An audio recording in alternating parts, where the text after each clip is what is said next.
Welcome back to the Between the Lines podcast. We're here with episode 4 of the summer series, and today's going to be a bit of a shorter one. We're just going to go over some more free agency moves now that free agency is kicked off in the NBA. So we got some major news in the Kawhi Leonard trade. We saw him get traded to the back to his team in 2019, the Toronto Raptors, and just pretty. I mean, it was interesting to see how this trade unfolded. We saw Kawhi kind of had some leverage where he pretty much told every single team who he could be traded to that I'm not going to sign an extension with you. So kind of forced his way into the Raptors, and we saw he's going to plan on signing a 2-year, $130 million extension. So pretty major move and one of the bigger moves this offseason, excluding the Giannis trade. So what are your thoughts on how this one unfolded and what this does for all sides? So just going over the details of the trade. So we got the Raptors obviously are receiving Kawhi Leonard. Clippers are getting back Grady Dick and Brandon Ingram in terms of players. And then for draft capital, Clippers are getting the first round picks of the Raptors in 2031 and 33, second round picks in 2030 and 33, and then a first round pick swap in 2027. So in next year's draft. So a significant draft capital haul back for the Clippers. Obviously a team that it's looking like they're going to be rebuilding, taking. I think Keaton Wagler was their first overall or first their first round pick in this past year's draft. A good guard there. They can start to build like some of that like younger player and just get some of that guard rotation there. Obviously they have a couple talented young players that they've sort of had to keep in the waiting in the last couple of years because it seems like they've tried to want to compete in the last couple of years, but now that they can sort of admit, okay, we're finally in a rebuild mode, they can let some of those players get some time, which is good. And then going back to the Raptors side of things, I think that's the main point of the trade that we're going to main side of the trade that we want to focus on. I think this is a good move for them because if you're the Raptors, you have to look at this Eastern Conference and say, okay, last season we took a team that made the Eastern Conference Finals to 7 games in round one. And granted, the seventh game, like we weren't able to like get it done there, but it was still pretty close. And you had a team on the ropes for that seventh game and for most of the series entirely. So I think you have to look at it and say, okay, we have the infrastructure in terms of a team that we have a good defensive foundation specifically that we can all we need in these last couple minutes of each game is a just a dead eye like shot maker. We need a guy that can look at the other team's best player in the face eye to eye and say, okay, we can go shot for shot in this late game situation. And obviously you thought you had that guy in Brandon Ingram, but the way he played in the playoffs, he's obviously not that guy. He wasn't great shooting he wasn't shooting a great percentage from the field. And a guy like Scotty Barnes, he's not known to be, and he hasn't shown to be that type of like shot maker, the late clutch shot maker. So obviously, in a guy in Kawhi Leonard, he definitely has that ability, and he's shown that in the past. And most like certainly, he's shown that for the past for this exact team. This is not one of those teams where you have to do jersey swap edits for this guy. We've seen him in a Raptors jersey, and we've seen him go toe to toe with some of the best shot makers in the game in that Raptors jersey. So I think this is a good trade for the Raptors, and I think they are sort of looking at the whole Eastern Conference landscape and saying, okay, the Knicks are obviously going to be a team that's bringing back the majority of their players, but they are going to be missing some key pieces in the front court, which we're going to touch on a little bit at the end of this episode. So they might be a little bit weakened there. The Celtics are a team that they could be weakened if they happen to move off Jaylen Brown. Can they really recoup enough to make sure that they're getting an equal return for that? So are they going to be a worse team overall? A team like the Detroit Pistons, they're obviously getting better, but they're still a young team, and they don't have anyone who's as veteran and as good as Kawhi Leonard is. So are the Raptors potentially going to have maybe a playoff experience advantage if they have to match up with the Pistons in a playoff series? A team like the Heat that has just acquired Giannis Antetokounmpo, they still have plenty of moves that they need to make to be able to be a team that a lot of people are going to look at as a championship contender. So I'm sure the Raptors for now are saying, okay, there's a team that we completely cleared in the standings last year. Just adding Giannis Antetokounmpo is obviously going to give them wins, but how many wins is it going to add to them, and how afraid of them are we in a playoff series? And I'm sure there's probably some teams I'm forgetting about, like the Pacers too. They're a team that still has to recover from how bad they were last year and suffered a lot of injuries. So I think it's just a move for the Raptors that I really do like, and it's just looking at it and saying, okay, we're unsure of what the situation looks like with the entire Eastern Conference landscape over the next couple of years. Can we go out and get one more? Can we go out and get one more championship with this deal? Can we go out and become the first team in the last like 8 years or so to do a repeat, or not a repeat in terms of back to back, but at least get a second championship within this 8 year cycle? So I do like the move for the Raptors.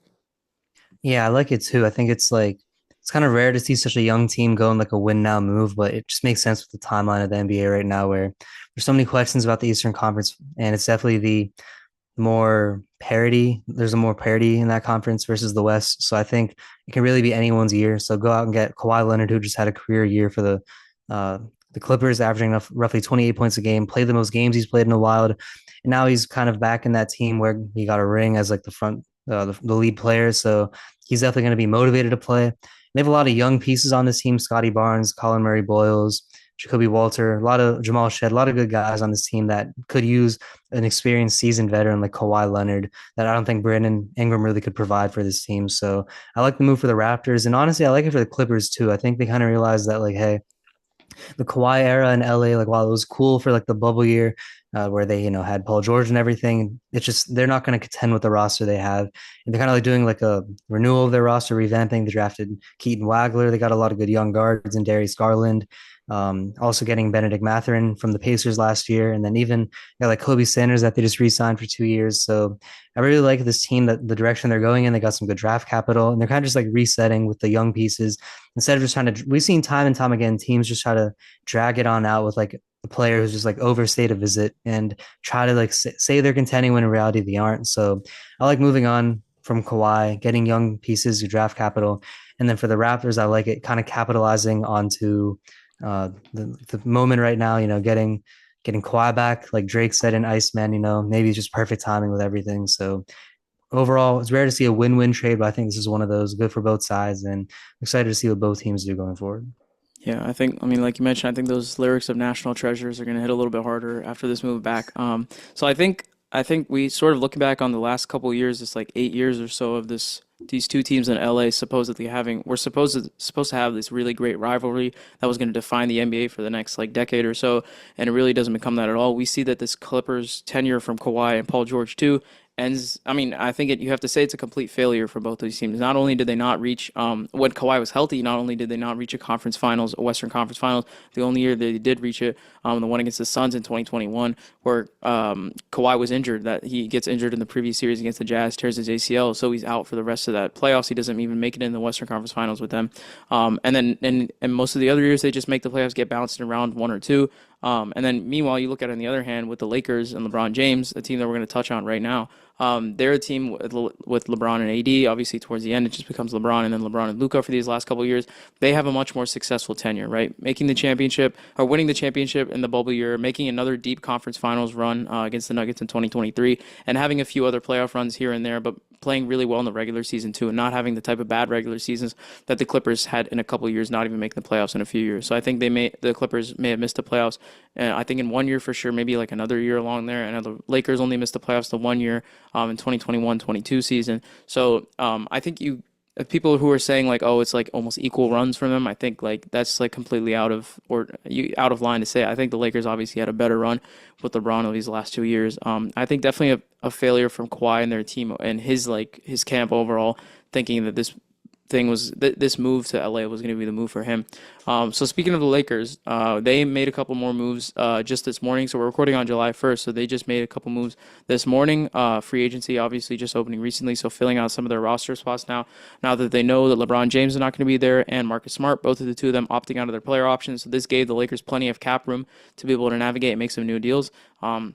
Their biggest move was trading for Walker Kessler, the center from the Utah Jazz. So they traded for him, giving up some first-round picks in that deal. And now they re-signed Walker Kessler to a new deal, extending him for a 4-year, $130 million deal with a player option tagged on to the end of it.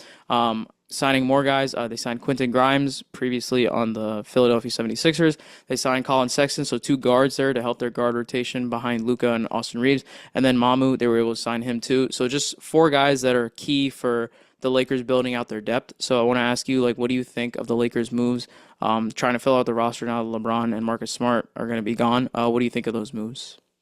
Yeah, I think it's they're trying to really center this team around Luca, make it his team now that LeBron's kind of departed. And we see that Luca, he thrives with lob threats. It's how part of the reason that he got to the finals with the Mavs in 2024, where with like Daniel Gafford and Derek Lively, like, he turned them into like very dominant lob threats. So Walker Hessler is definitely very, very good, much better than any of those two guys on the Mavs.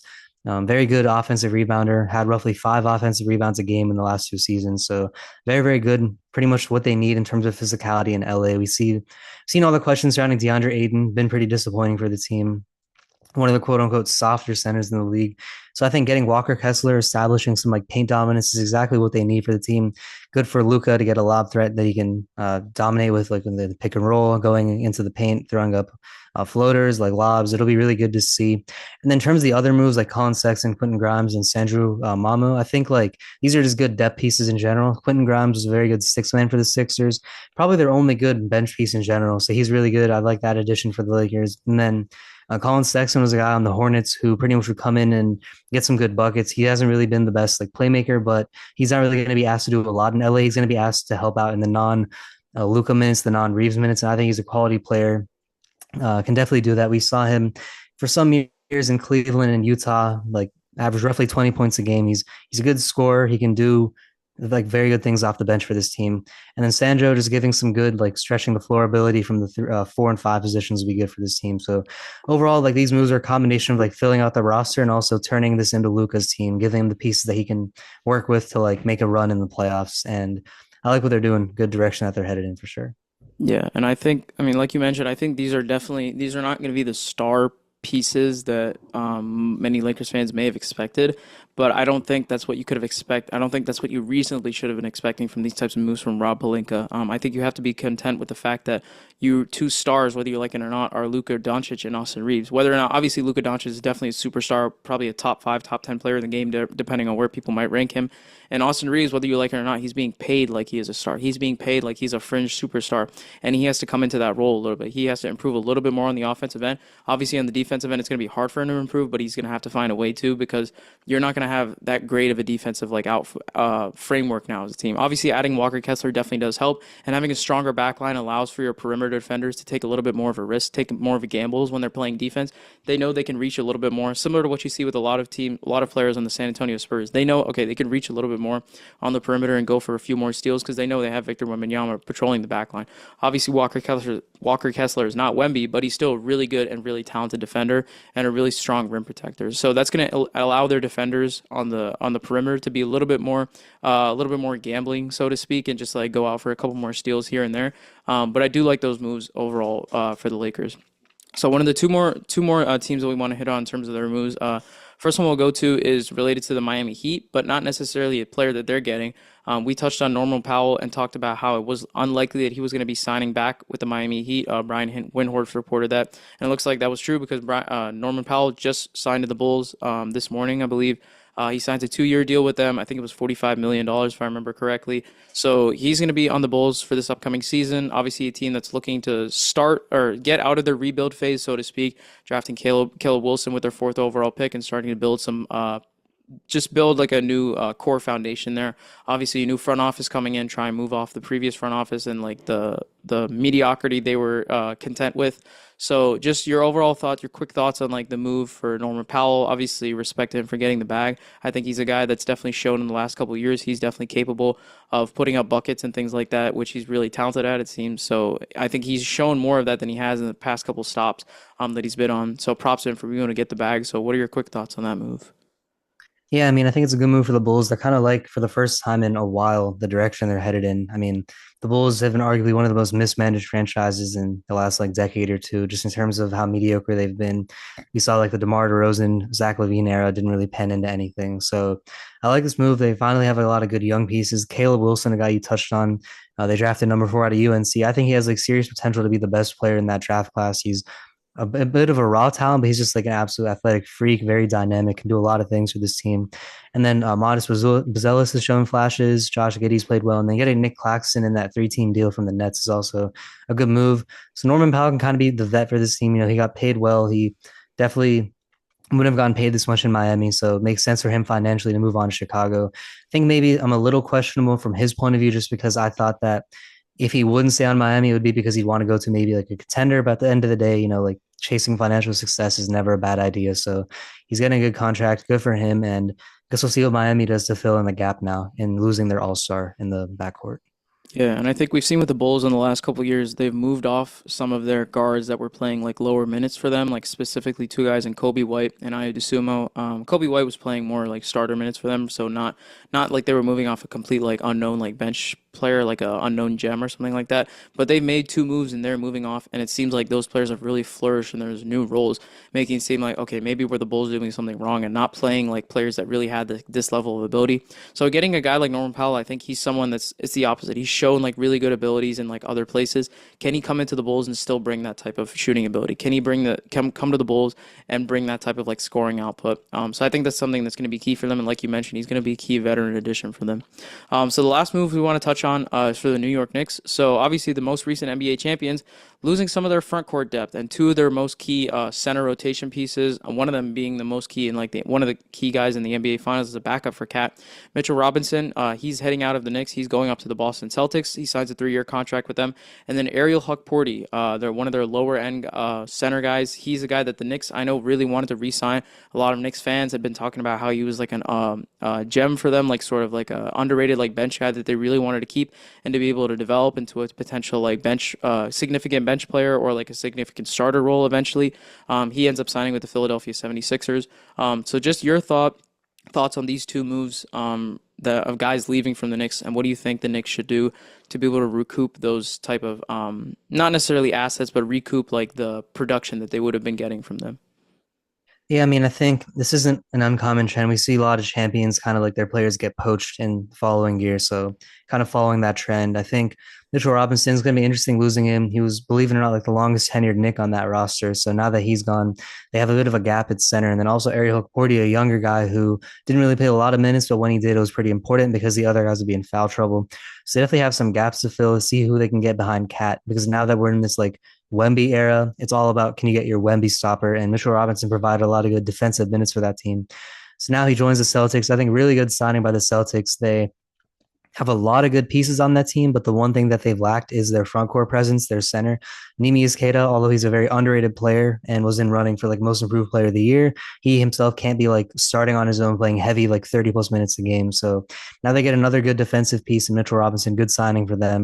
And then for the Sixers, it's just another, adding depth, adding a center, especially with Embiid's questionable like injury concerns, good for them. So I think that the Knicks are going to they need to try to find some bigger like athletic guys that they can sign, because one thing we've seen about Cat, which we've talked about how he's becoming one of the more premier players in the league. He's proved a lot of people wrong with his like physicality being better than people expected, but he's also in foul trouble. He led the league in offensive fouls, I believe, this year or very recently. He's definitely up there, if not the leader.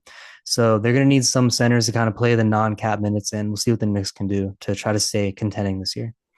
Yeah, and I think like you mentioned with like the Knicks and trying to find like potential like replacements for that. Like I'm going through the center market right now, and what it looks like if they're trying to like find someone that could potentially fill the role as a backup to like Cat, it's not looking great in terms of the options that they are in comparison to what they previously had. So a guy like Mitchell Robinson that I think some other franchises might have been like, okay, like maybe this is not the guy we would want as like the leader, as the lead center, the starting center for our team. But I think Knicks fans knew, especially in a backup role, he was playing really critical minutes for them and playing really good like reserve roles for them or reserve minutes for them. So a guy like Kevon Looney on the Pelicans, like he's definitely a talented guy. I think obviously he was key to the Warriors winning a few of their championships. Like he played like significant like minutes for them, especially at the center, especially in the 2022 season. He was significant for them, playing one of the biggest roles in the front court for them.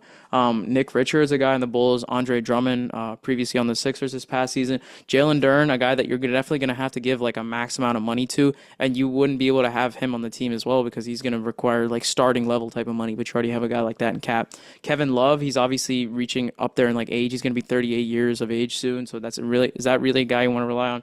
Dwight Powell, Bismack Biyombo, Jackson Hayes. So it's just a lot of guys that you had a really good ability to play Mitchell Robinson in the backup minutes when Cat was off the floor and not be too worried. Obviously, there was a little bit of worry when other teams would go to the hack and Mitch strategy and they'd have to rely on his shot making from the free throw line. But that's something you can move past, and he brings so much value on the defensive end, a lot more than Cat, honestly, in terms of the defensive effort and how he can guard on the perimeter too. So it's just a move that I'm unsure if the Knicks are fully going to be able to to get back what they lost in that, but we're gonna have to see what they can do. This front office has been really smart about making savvy moves on the perimeter and getting like guys on the margins, like especially a guy like Landry Shamet's a good example of that. They were able to get a guy like that who was a free agent and not playing any significant minutes for any team and get him to play significant minutes for their team and make huge clutch shots in the Eastern Conference Finals and the NBA Finals, not to mention in the first two rounds as well. So this is gonna be big on James Dolan, obviously the front office too, Worldwide West, Leon Rose, all those guys in the Knicks front office. They're going to need to make some big moves if they want to keep this team together and potentially run it back for another championship next year. Yeah, I mean, the East is definitely wide open this year. There still isn't like a premier contender. So I think the Knicks want to kind of establish their control of the conference. And part of that's going to be, can they get that front court depth? So I guess we'll see what they do. And I guess that'll wrap up our video here today. We'll definitely be back with future free agency news. We'll see where LeBron ends up. That's going to be the talk of the offseason. So a lot of exciting stuff to come in the offseason. And we'll be back soon. Comment down your favorite moves so far, your predictions for where players are going to end up, stuff like that. And we'll see you next time.